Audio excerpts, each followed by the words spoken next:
Okay, let's learn together. So welcome back. We are in Parashat Lech Lecha's second session. Last we learned we were left with a mystery. And the mystery was a question which is not merely an academic question. There are real implications for this we'll see shortly to try to understand the very first pasuk in the Parsha on page 54 where it describes Parashat Lecha at the beginning in the Chumash. I'm using the stone Chumash for ease of use just because that's what we have many of in the shul, but yeah, in every translation's an interpretation. It describes Hashem speaking to Avraham, telling him to go forth from his land, his birthplace, and his father's house, to the land that he'll be shown. What's his birthplace? When you turn back a page or two really, page 50, we saw the psukim that describe the place. It just said that Pasuk Chavchet, verse 28 on page 50, it was kind of ambiguous. Haran died in the presence of his father, Terach, in the land of his birth, in Ur Kasdim. In the land of whose birth? In Ur Kasdim. All the children, Terach's birth, Haran's birth, hard to know. So I thought we should try to explore this a little bit today to try to understand a little bit. Where did Avram go? Last time we saw the map, we looked at the map in terms of from Mesopotamia across the Fertile Crescent up north to Haran, and now Parashat Lech Lecha moving down south into Eretz Canaan itself. So I gave you this, it's just for ease of use, also in the Torah Chaim Chumash, a few pages just to be able to follow along together. So I'm looking at the exact same verses that are on page 50, but this is sort of just unpacking Rashi and Ibn Ezra, and let's learn a little bit inside. Our goal is to try, unlike a Parsha Shiur, to learn here a little more, or maybe a lot more in depth, to know what's going on. So, if you look at just page 1 on the left-hand side, I gave you the Ibn Ezra. Yeah, the Avram nolad b'makom nikra Ur Kasdim. You see it? Avram was born in a place called Ur Kasdim. That is his birthplace. V'kamo al kain be'urim kibdu Hashem, and like it, you find a pasuk in the book of Yeshayahu about this accentuating this idea. Okay. V'akarov, what seems to be shehaya lo shem acher ki kasdim ibnei Nachor avi Avram. It seems that it must have had another name at that time because the Chaldeans are the children of Nachor, the brother of Avram. Rak Moshe katav Hashem hanodabi amav. What did Moshe Rabbeinu write in the Torah? The whole Torah is written down by Moshe Rabbeinu. So Hashem was telling him to write down the name of the place in Moshe Rabbeinu's day already. But in the time of Avram Avinu, it might not have been called that. V'ha'ed, and the proof to this is ki sham nolad Avram, that he was born there. Shisham meit Haran achiv v'katuv be'eretz moladeto. He died in that place, Haran, and it seems that must have also been the place of Avram Avinu. Now again, his point is it wasn't called Ur Kasdim, but it's the place that's known later on as Ur Kasdim. V'itachin. Now if you turn to page 2, and this is a little bit tricky, but it's on the left-hand side of the page, the second paragraph. It's very short. It just writes Shiur. You'll look for Ra'ava, Rabbi Avraham ben Ezra. See that? We call him Ibn Ezra. Same person. His real name was Rabbi Avraham ben Moshe Ibn Ezra, but for whatever reason, that was his last name, was Ibn Ezra. So it was the Ibn Ezra clan. They were originally from someone named Ezra. Ezra Sofer, I don't know, but someone named Ezra. Shiur asu hakazdim b'makom haniskar, that the Chaldeans made fire in that place. V'nikra kain kimo asher or lo b'tzion, just like the word there is light, meaning fire, in Zion. And the reference here is basically that the word Ur refers to fire. The Chaldeans made fire in that place. They used fire in some way. Therefore, it was called later Ur Kasdim. That's the birthplace of Avram Avinu. It wasn't called that necessarily when he was born. So the Torah makes reference to this sometimes. Say, later on this would be the name that was known to so and so in the Torah or whatnot, even though it wasn't contemporaneous to the events as they're transpiring. Later on, that would be the name that we would know that place by. Right? Lahavdil, you say no one calls it New Amsterdam. It's called New York, but when the first people came to that place, they called it New Amsterdam. So it changes names to the same place. So that's what we have here as well. Okay, so that's Ibn Ezra. That's his view. He thinks Ur Kasdim is the name of the place, and that's where Avraham Avinu was born. The name of the place given later. Fine, fair enough, good. Turn back now to page 1, and let's try to see another approach. Okay, now look at Rashi. You can find Rashi not in what we call quote unquote Rashi script. Again, why it's called that is another story for another time. But I'm looking here on the right above Ibn Ezra where it says Rashi, page 1. It should say 1 on the bottom, and you have here where it says Rashi. Yeah. Okay. So now, what does Rashi explain? Al pnei terach aviv means not in the face of his father, but rather b'chei aviv, in the life of his father. Umidrash agada, Rashi writes, here is the midrashic explanation. Omer explains, al yedei aviv mate. It's on account of his father that Haran died. Why? Shekibel terach al Avraham beno lifnei Nimrod al shekitet et salama vishlicham lekivson ha'esh. That actually Terach accepted with regard to Avram his son to bring him. Actually, it's not shekibel. Shekaval Terach al Avraham beno. Lifnei Nimrod. He complained. He had an indictment against his own son. Why? That Avraham had destroyed the idols of his father, and Avraham, according to this medrash, threw the idols into a furnace. By the way, the medrash rabbah is a little bit different than this, but that's the description. That he threw them in. Okay. In some of the early manuscripts have here not v'hish lichem lekivshana eish, that Avram threw them into the fire, the idols, but rather, of course, that what happened, that v'hish lichuhu lekivshana eish, that someone else, meaning Nimrod and his soldiers, his police, were the ones who threw Avram Avinu into a fiery furnace. Rashi almost never makes up his own commentary. Almost never.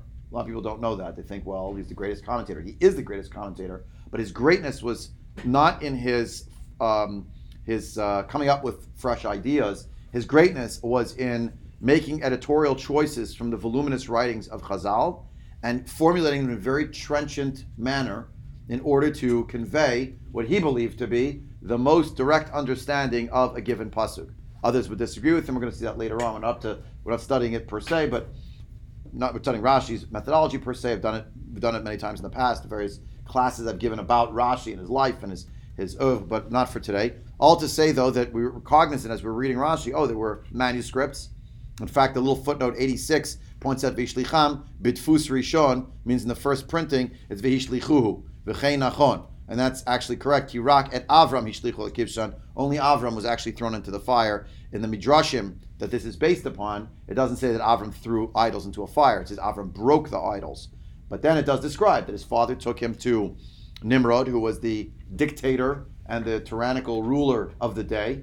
He's already mentioned Nimrod explicitly in the Torah in Parashat Noach. His name appears as the great first warrior who set up shop with a little place called Bavel. If you want to see it for yourself while I'm talking, it's on page 46, verses 8 and 9 and 10. And it tells you where he was the king and the chieftain, etc., Nimrod. So Terach brings Avram Avinu to Nimrod. And says, my son, look what he did. He destroyed all my idols. What ends up happening? Nimrod throws Avraham into a fiery furnace, and a great miracle happens. It transpires, and Avram Avinu is saved. He doesn't get burnt. But says Rashi, based on the Medrash as well, V'haran yoshev ve'omer b'libo. Haran is sitting there when this trial is happening, this inquisition, and he's saying to himself in his heart, wait a second. Im Avram notzach ani mishalo. If Avram is victorious, then I will be with Avram Avinu's way. V'im Nimrod notzach ani mishalo. But if Avram gets incinerated in the fiery furnace, so I will be with Nimrod when I'm asked the same question about belief. Uchshanitzal Avram, Amar lo laharan mishal mi'ata. After Avram was saved, they asked Haran, who do you accept? The way of Avram, that God is one, God is unique, God is invisible, etc., etc. Or Nimrod's way. God is in nature, God is people, God is the king. Nimrod, of course, as all kings and queens in antiquity, fancies himself a descendant of the gods, small g. And that's his power base. Here comes the guy who's going to threaten the whole structure. So they asked Haran now, who are you with? So Mishel Avram Ani, I'm with Avram. He was thrown into the fiery furnace and he was burned in the fire. Vezehu ur kasdim. That's why, says Rashi, the place is called the fire of the Chaldeans. It was given its name because of this story of the fiery furnace. So says Rashi. Umenachem ben, turn the page, the back of this page, ben Saruk, Piresh, Ur Bik'ah. He understood the word Ur. Menachem ibn Saruk, he's quoting us an early commentator. Again, I'm on, now it says page 2 on the bottom, top left-hand corner here. Yeah. Ur is a Bik'ah. V'chein be'urim kivdu Hashem means something about the valley. In a valley, this transpired. V'chein, quoting, Me'orat tzifoni, v'chol chor u'beka, anything that is low or anything that is deep, karui Ur. That's what it means. Okay, so Rashi actually gave us different explanations. The first explanation is al pnei, means on the face of, means in the life of. So there's no cause and effect. It's just while Terach was still alive, the pasuk wants us to know his son Haran Nebuch died. Second explanation, quoting from the Medrash, is it's not in the life of his father. Yeah, of course it was life of his father, but more than that, it's on account of his father, indirectly. His father brought his own child, Avraham, for an autodafé, for a test, because Avraham was no good. He did not march in lockstep with their idolatrous practices. He had broken down the idols of his own father. So his father said, the kid is, possessed.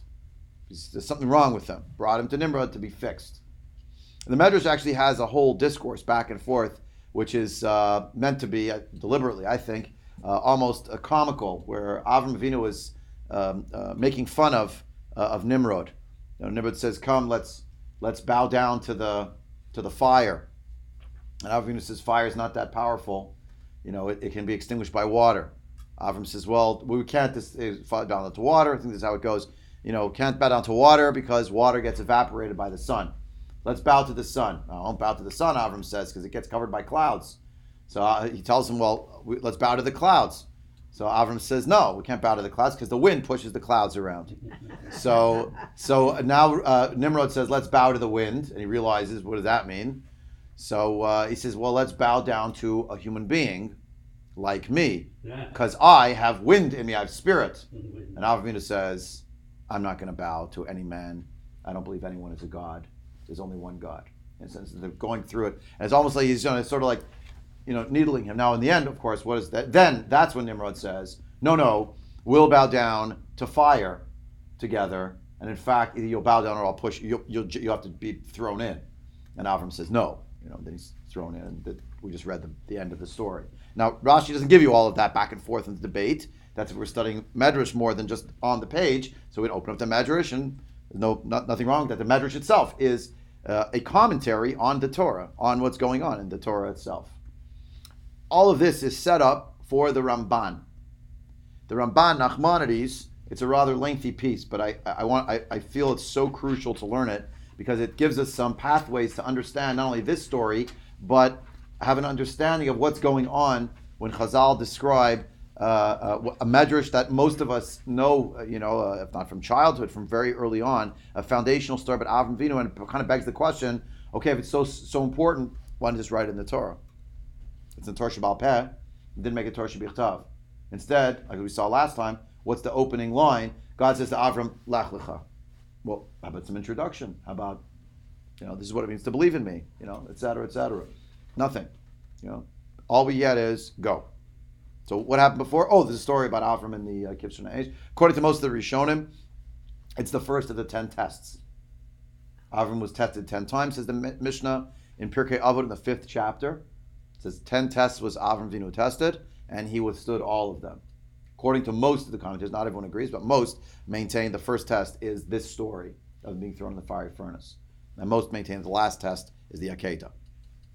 So, the Ramban. It's on the same page right here, bottom, well, not bottom, but right underneath the text of the Chumash. Ramban. Yeah? Everybody with me? So let's learn it together. Page one. And we'll try to learn it through a little bit and discuss. Al pnei terach aviv be'eretz moladato. Fine. So the first thing Ramban does is he quotes Rashi. Rashi, in so many ways, is one of the fathers of all of the commentators. Maybe Onkelos earlier, but Rashi, in many respects, certainly for the medieval Parshanei Hamikra. Katav Rashi, Kederach, Divrei Rabotenu, as our sages teach, Terach Kaval al Avram Beno, Lif Nimrod Shvirat Salamav Ishlichu Lekivshan. By the way, in the Ramban's version of the manuscript, it's not about idols being thrown into the fire, but of Avram being thrown into the fire. It's a good example of, you sort of compare the text. V'haran yashav v'amayim Avram nutzach ani shalo, v'im Nimrod nutzach ani shalo. U'shenitzel Avram, amru lo mishal miyata, amar lehem mishal Avram ani, ishlichu lekivshan v'nisraf, v'zeu ur kasdim. U'manachem pirish ur bik'ah, v'chein al kein be'urim kibdu Hashem, v'chein me'orat tzifoni, kol chor ubeka amok yikarei or. All of this is just a quote from Rashi. Now, says the Ramban, Va'inyan, and the matter here is, Shekiblu Rabotenu Bezeh Hu Ha'emet, that what our sages have received is the truth. V'ani mever eroto. But I want to explain it so you understand what's going on. Avram Avinu lo nolad be'eretz kasdim. Avram was not born in Ur Kasdim. When it refers to Eretz Moladato in verse 28 here on the page 50, that he died in the presence of his father in the land of his birth, it's Haran's birth, not Avram's birth. Ki avotav b'nei Shem hayu, because the parents of Avraham, etc., and all of them are they're all children of Shem. V'kasdim v'chol Eretz Shinar artzot b'nei Cham, v'katuv amar v'yaged la'Avram ha'ivri lo hakasti. Okay, so now the line from which the land of Shinar is descended and the land of Kasdim is descended today, present-day Iraq, the place in the Kasdim in English, the academics refer to as Chaldeans. The Chaldeans, where's their place? The vicinity is Iraq.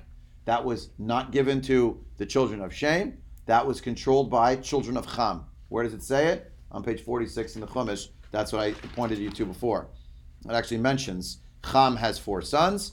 It's page 46 from the top. Cham has 4 sons: Cush, Mitzrayim, Put, and Canaan. Cush has Sva, Chavila, Savta, Rama, Savtecha, Vnei Rama, Sva, Udedan. V'Chush Yalad et Nimrod. So Cham has Cush. Cush has Nimrod. Hu echel liot gibor ba'aretz. Hu haya gibor tzai lifnei Hashem al ken yamar ki Nimrod gibor tzai lifnei Hashem. V'tihi reishit mamlachto Bavel ve'erech ve'akad v'chalnei be'eretz Shinar. All the different ancient areas in the Fertile Crescent, and especially inclusive of the area of Bavel and Shinar, all of that. So he's controlling it. So the Ramban says Avram is referred to by others as a child of Aver because he's a descendant of Shem and Aver. He's not a descendant of the Chaldeans. And the world of Ur Kasdim is the world of the Chaldeans, which is under the control of Nimrod. That's why Nimrod's in the story.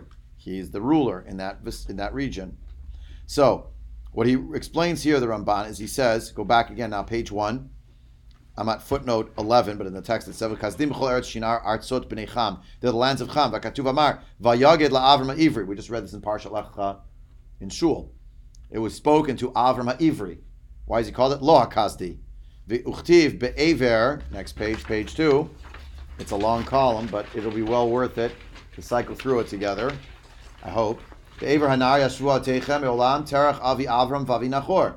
So it says in the book of Yeshua, describing retrospectively the history, the early history of the Jewish people. That's what it says. Umilat me'olam toreh kimisham todotav me'az. The fact that they always lived across the river means they always lived across the river not in the area of Mesopotamia, i.e. in Ur Kasdim, but they lived somewhere in the vicinity of the Euphrates, but much farther west, or relatively speaking, farther west. We know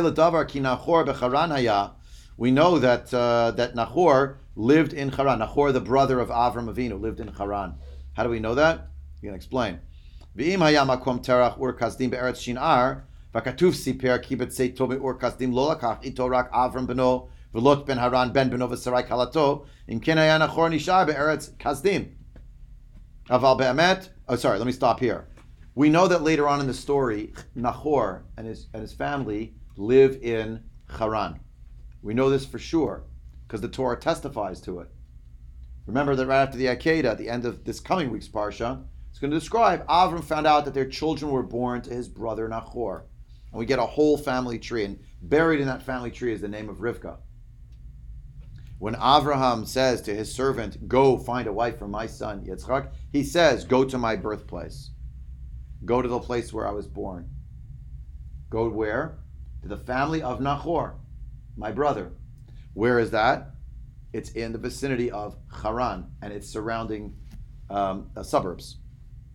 He doesn't send them back to Ur Kasdim. Yet, in Parshat Noach, at the end, these seeming, throwaway psukim, you can call it throwaways, not the right word, but, your eyes glaze over. There's no story here. This is another name. This is how long they lived. And you get a perspective, but we get the message, No, the Ramban says, this is very, very important. The fact that you hear the little detail that Avraham and his wife Sarai and Lot were taken by Terach and they went to Haran. Where's Nahor? Did Nahor not come with them?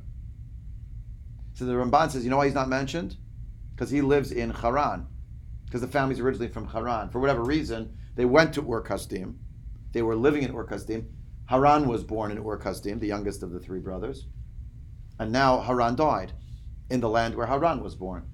Now the rest of the family went where? Back to their ancestral land, which is where? Haran.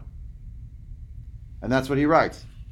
Otherwise, you understand why? Because the fact that the Torah told you, look at here, look at page 50, verse 29. Avram and Nahor take wives. We learn the name of the wife of Avram. We learn the name of Nahor, his brother. Right? Bottom page 50. And it tells you who the wives are.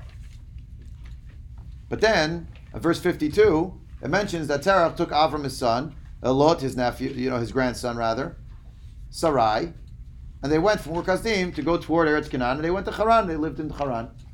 Where's Nahor?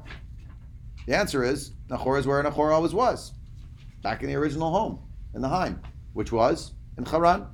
So if you want to follow with me inside, I'm 1, 2, 3, 4, 5, 6, 7 lines down in the Ramban. I probably should number these lines next time. Try to remember to do that. Aval be'emet eretz moladatam eretz Aram, hi be'ever hanar. They're really from the land of Aram. Aram Naharaim, Aram Nahor. A wandering Aramean was my forefather. Arami, Oved, Avi, like we say on Pesach, from the Torah, Parshat Kitavo. That's Avram Avinu, that's his land. V'himin achlat avotav me'olam.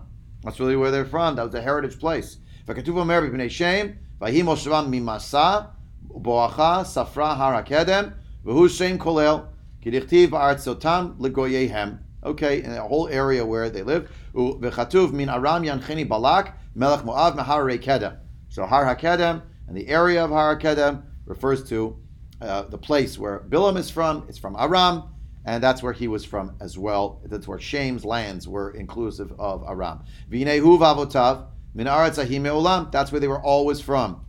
Umatzinu b'Talmud. We learned in the Gemara says specifically, Ki Avraham nechvash bekuta. His place is a place called Kuta. V'zot ha'ir einena be'eretz kasdim. It's not in the land of the Chaldeans. Dichtiv vayavo melech Ashur mi Bavel, u'machotu u'ma'ava u'mechamat, v'katuv v'anshe Bavel asu et Sukkot, benot v'anshe Kut asu et Nirgal, aval yira ki hi ir be'ever hanar, be'eretz Aram Naharayim. That's where they're from. Ki Haran Shem ir be'eretz Aram Naharayim. In the province of Aram Naharayim, there's a city called Haran. Dichtiv vayelech al Aram Naharayim el ir Nahor. That's later on. That's what's going to happen. Remember, Eliezer, as we call him, is going to go up to, it's going to say, that's the pasuk. He went to Aram Naharayim, to the city of Nahor. How could it be the city of Nachor? Who even knows that he moved there? He didn't move there. He was always there. Shehi Haran. Ve'od chikarnu v'yadan al pi talmidim rabim shehayu yoshvei haaretz ahi. I mean, this is an amazing thing in the Ramban. The Ramban died in 1273. It tells you, I know this because I have a lot of students. And there are many students who investigated this, who lived in that land.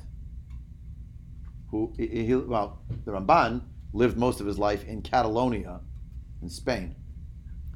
He made a trip to Eretz Yisrael, made Aliyah, basically, a very early Zionist, 1267. He says, I have many students from there, from these lands. Today would be northern Syria, that area. Yeah?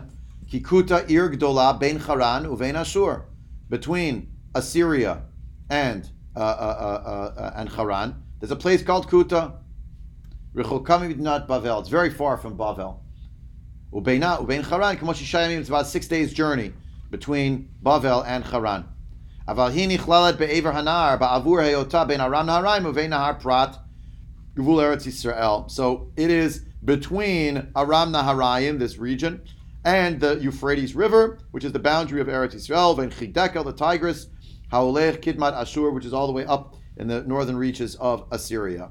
V'nei Terach, behold, here's the story of Terach. Holid banav hagdolim, Avraham v'Nachor be'ever anar Eretz Avotav. He had 2 children when he lived in the land of his forefathers across the river. V'alach lo im Avram beno el Eretz Kasdim. He went with one of his sons to the land of Kasdim. V'sham nolad lo ben hakatan Haran. That's when his younger son was born. V'nishar Nachor beno be'ever hanar be'ir Haran. He was minding the store. O shenolad be'ir ahi. O shenityashev ba mikuta. Either he was born in Haran or he settled there, having come from Kuta, which is a city right next to it. V'zetam be'eretz moladato be'ur Kasdim. That's why it says the land of his birth in Ur Kasdim with regard to Haran. Ki sham moladato shel Haran levado. Only he was born there. Now, here we go. I actually put the arrow in the wrong place on this page. I'm sorry.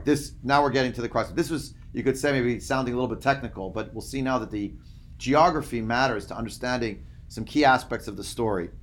Va'nyana mekubal hazeh, meaning this story about the fiery furnace and Avram being thrown into a fiery furnace and not being burned and coming out alive and surviving unscathed. All of this nimtza gamkein b'sefer kadmonei hagoyim. This is found in the book of antiquities of the nations of the world. Katav harav b'mora nevuchim. The Rambam wrote this in his book Mora Nevuchim. Ki hizkiro b'sefer avodat ha'ikarim ha'mitzrayim. There is a story in the book of the book of agriculture, basically, of the Egyptians. Okay, the service, the work, the worship of the agriculturalists of Egypt. They have a story listed there, a non-Jewish source corroborating. Ki Avram asher nolad bekuta chilek al dat ha'amon shahayu ovdim hashemesh. Avram was born in Kuta. He rejected the feeling, the idea of the masses. They all worshiped the sun, God of the sun. He rejected this idea. His name was Avram. He was born in Kuta. V'natana melech oto b'veit hasoar. He was placed in jail by the king. V'hayayimahem b'tochachot yamim rabim sham. He argued against them. He was a conscientious dissenter, objector rather. Right? He was the voice of rebellion, and he refused to accept what they said. So they kept him imprisoned. Now comes the miracle. Achar kach pachad hamelech sheyashchit alav artzo v'yasir bnei adam me'emunatam v'geiresh oto el kitzei eretz Canaan achar shelakach kol hono. Then after that, the king was terrified that perhaps his whole land would be destroyed and that he, Avraham, would remove people from their faith. So he threw him out. He exiled him to the border of the land of Canaan after he took all his money and all his wealth.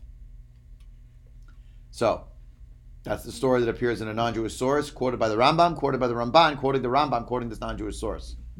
Yeah? Now, so says the Ramban, V'hinei al kol panim, b'makom ahu be'eretz kasdim, nasa nes la'avram avinu. By all accounts, in that place in Eretz Kasdim, a miracle was done for Avram, our forefather. O nes nistar, might have been that it was a hidden miracle. That's one possibility, actually. Shenatan belev oto hamelech latzilo v'shlo yemitenu V'hotzio to mi beit hasor sheyelech lenafsho.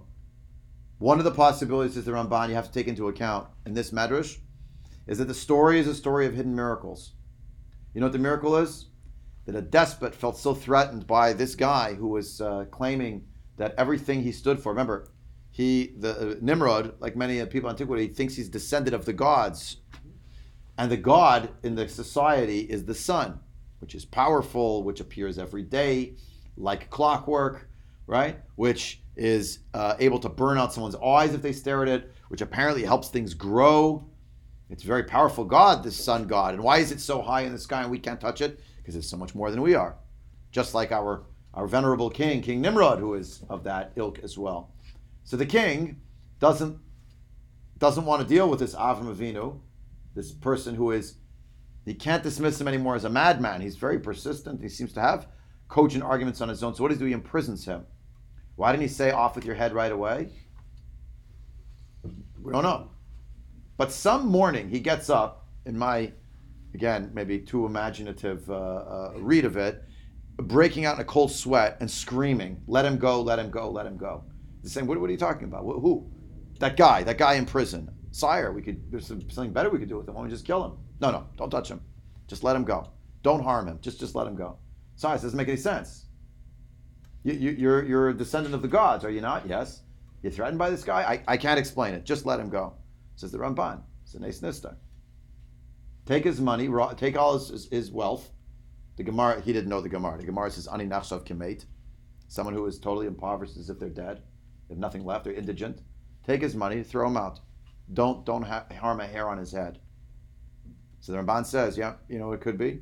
Could be there's really a nice nista that happened here. Or other possibility, neis mefursam, that there is an actual public, very famous miracle. And he was saved from the fire itself. And this is why this is such a crucial Ramban. It's either or. In other words, either the story of the Kivshan Ha'esh literally happened exactly that way. There's a pit of fire, there's an interrogation, there's an inquisition, the Ado Dafeh. How does it end? With throwing Avram into the pit, with some chanting, I imagine, going on, or some cheering, and he comes right back out, and he's totally fine.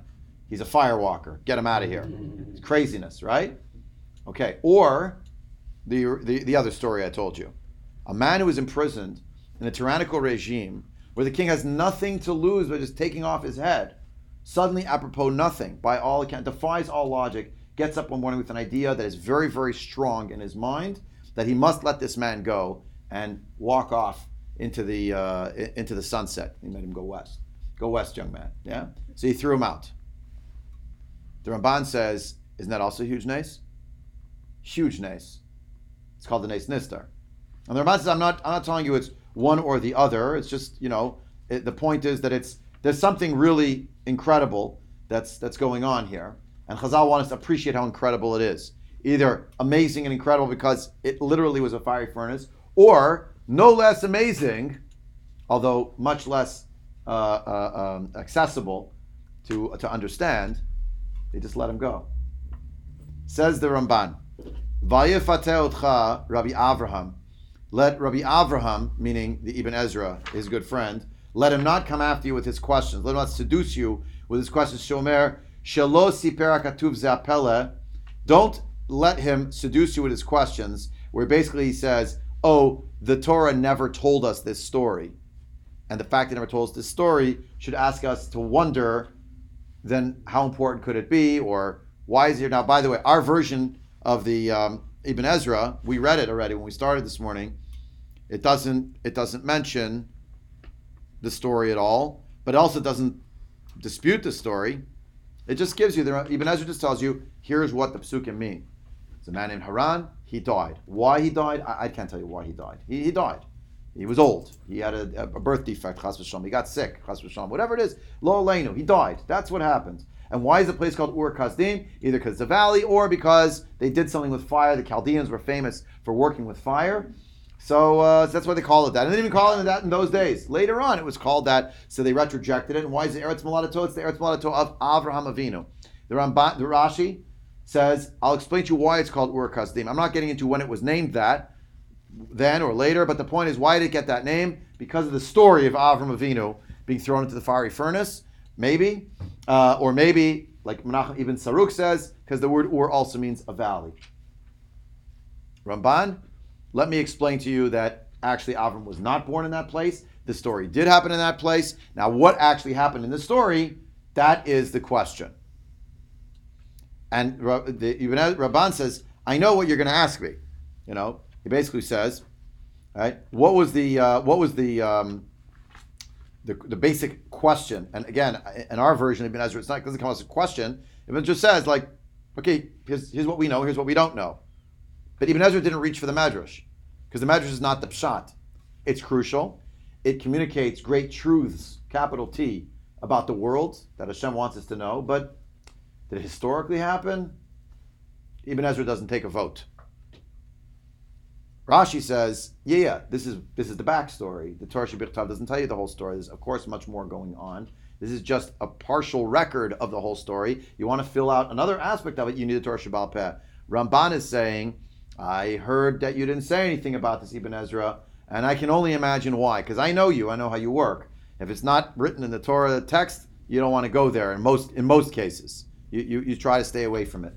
And even as Ibn Ezra, by the way, fought mercilessly against the Karaites of his day, who were extreme literalists, who rejected the oral tradition. Ibn Ezra did not reject it, and in fact, says he wrote his commentary to show that they were wrong. The Karaites were wrong. We studied Ibn Ezra 7 or 8 years ago. The whole year was Ibn Ezra. So, okay. And Ramban, I think it's done twice in the last decade. But I don't know if we've seen this piece. But here we are.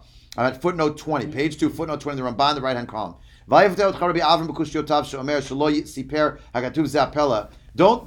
Don't let his questions of the fact that it's not even listed in the Torah. Let me give you the reason over here. On the explanation. And here's basically the gist of it. I'm going to say more later, he says, and the footnote tells us in Parashat Vayigash, but a little bit here. The non-Jewish world did not even really want to tell this story. Why? Because they disagreed with the fundamental ideas that Avraham was trying to prove. They thought that whatever he did was necromancy. He was saved. It wasn't a voice from heaven saying, I am God, I've saved Avraham Avinu. This guy's, there's something about him. He knows the dark arts, if you will. He came out of the fire.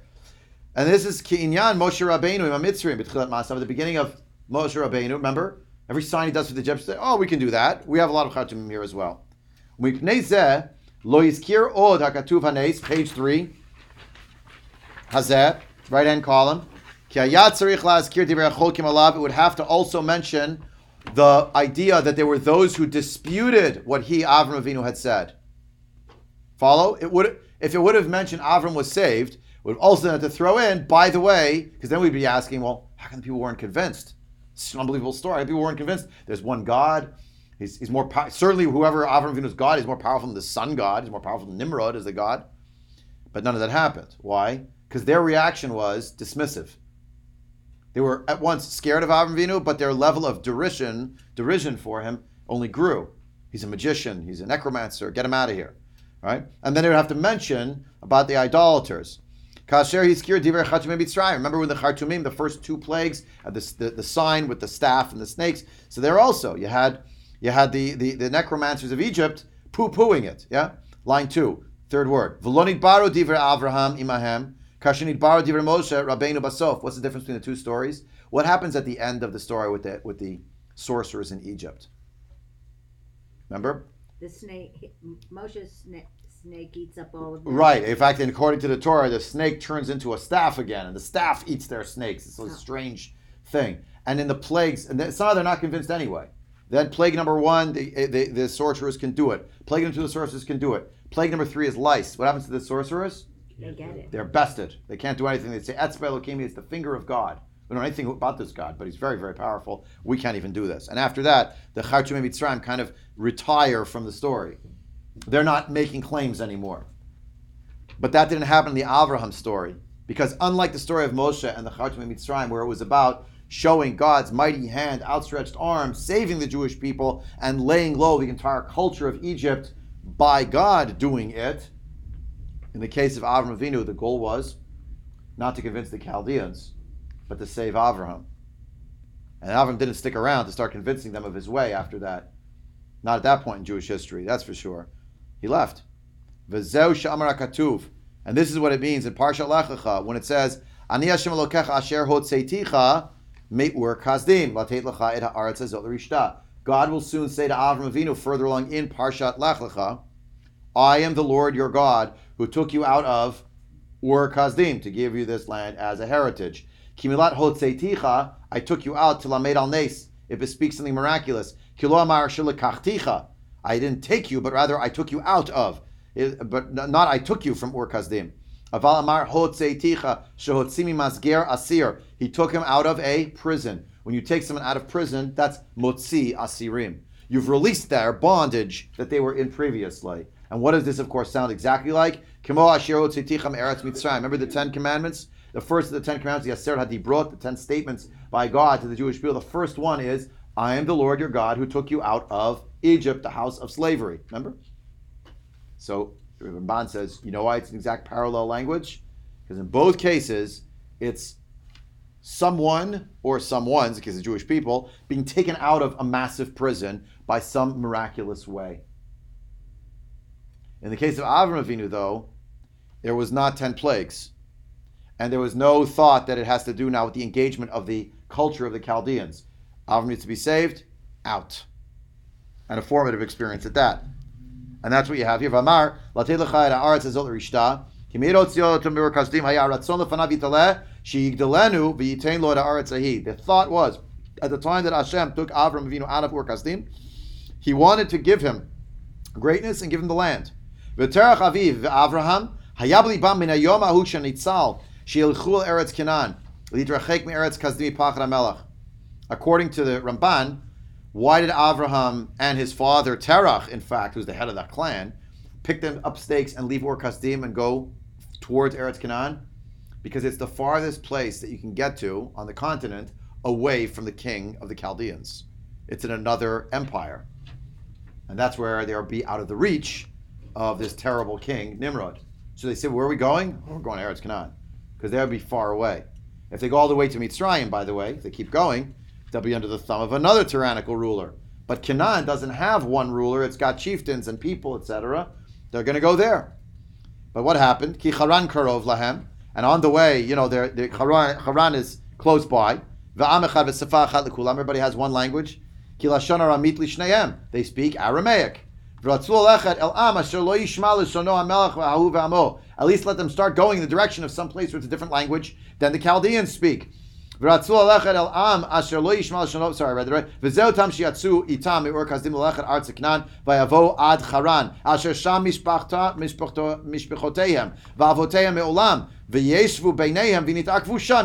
stopped there and they were comfortable there. Why? Because it was their hometown. And that's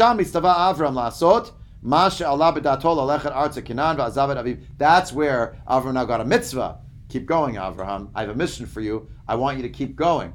You were going with your father, not for religious reasons. You were going to get away. Avraham,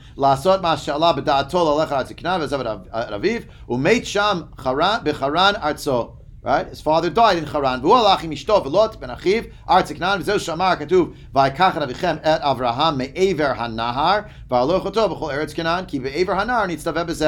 commandment to go to the land of Israel, Lech Lecha, is where? In Haran.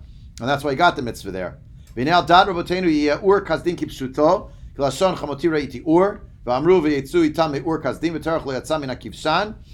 idea that they left from Ur Kasdim, that Terach didn't make it out from the fiery furnace, means not that he was killed, but that he was beset by what had happened to them there. He didn't break free. Aval Avram hu ikar.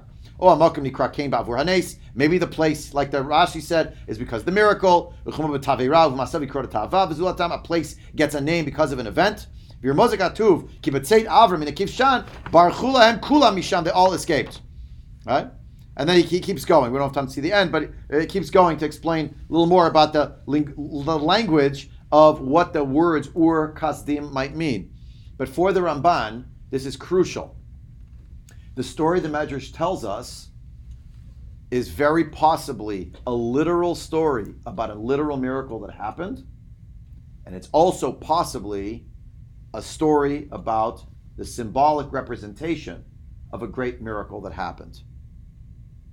The translation of a story is such that you can tell a child who's 3 years old the story, and they get it.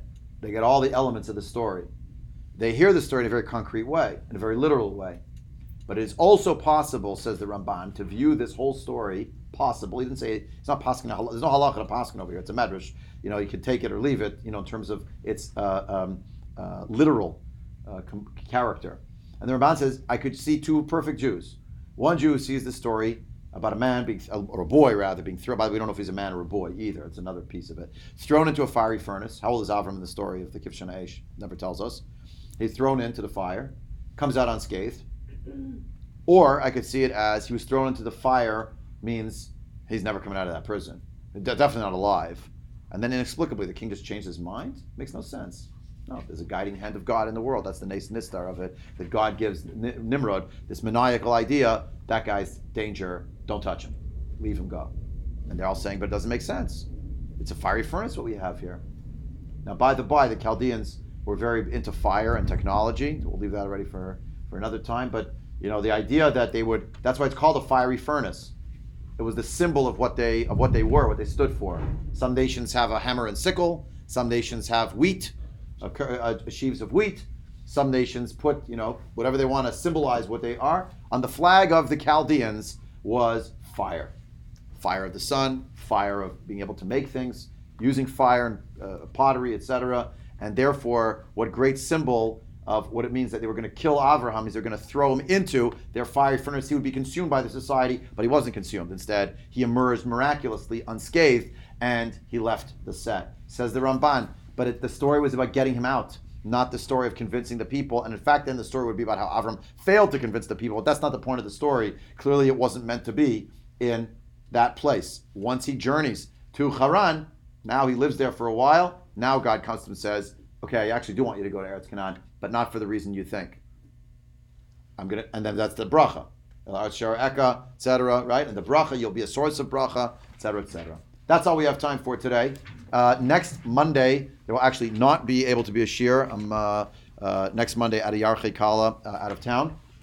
So we'll meet the following Monday, but we'll still be doing Parashat Lech Lecha at that time, okay? We'll look